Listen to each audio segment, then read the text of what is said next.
श्रीगुरुभ्यो नमः। नमः सर्वेभ्यः। सर्वेषां कृते तेमुतर्गीपति स्वागतम्। अद्य नवरात्रपर्वदिनेषु षष्ठं दिनम्। अद्य देव्याः स्वरूपं भवति कात्यायनी इति। देव्याः स्वरूपम् अनेन श्लोकेन एवम् अवगच्छामः।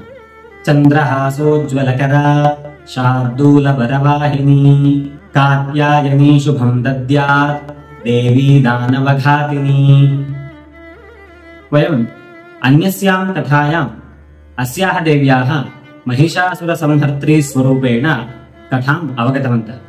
तादृशमेव देव्याः स्वरूपं कात्यायनी रूपेण एकस्य ऋषेः आश्रमे उत्पन्नं भवति। पञ्चमदिने अस्माभिः देव्याः स्कन्दमाता स्वरूपम् अवगतम्। तदनन्तरं वामनपुराणानुसारं कत्यगोत्रोत्पन्नस्य कात्यायनमहर्षेः आश्रमे देवी जन्म प्राप्नोति।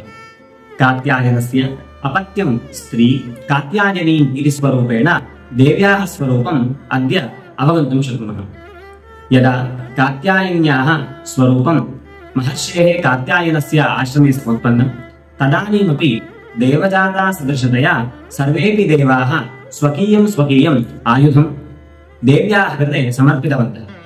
चक्रायुधं, सुदर्शनं, कवचं, बाणं, गदाम् एवं रूपेण देवाः स्वाधीने विद्यमानं सकलमपि देव्याः कृते समर्पितवन्तः। तादृशं स्वरूपं वहन्ती शरभस्य उपरि उपविश्य बहिरागच्छति।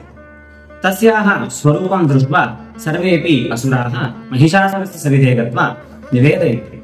महिषासुरोऽपि शुम्भासुरवदेव देवीं कात्यायनीं स्वस्य वशे प्राप्तुम् इच्छति। परन्तु देवी तेन सह युद्धं कर्तुमेव आदिशति। तस्याः वचनेन क्रुद्धः महिषासुरः स्वसैन्येन सह तत्र आक्रमणं करोति।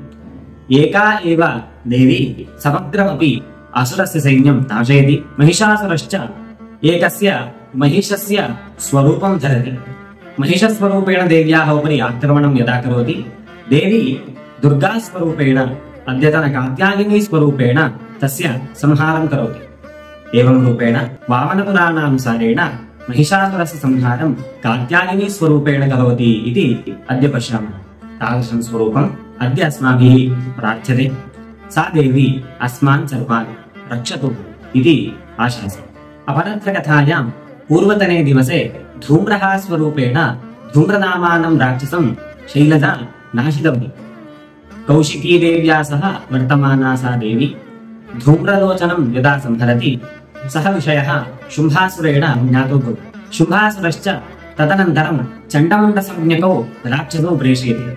तौ च चण्डमुण्डौ स्वसैन्येन सह तत्र समागच्छतः। हुङ्कारमात्रेण धूम्रस्य नाशं श्रुत्वापि तौ देव्या सह युद्धं कर्तुम् अग्रे प्रवर्तत।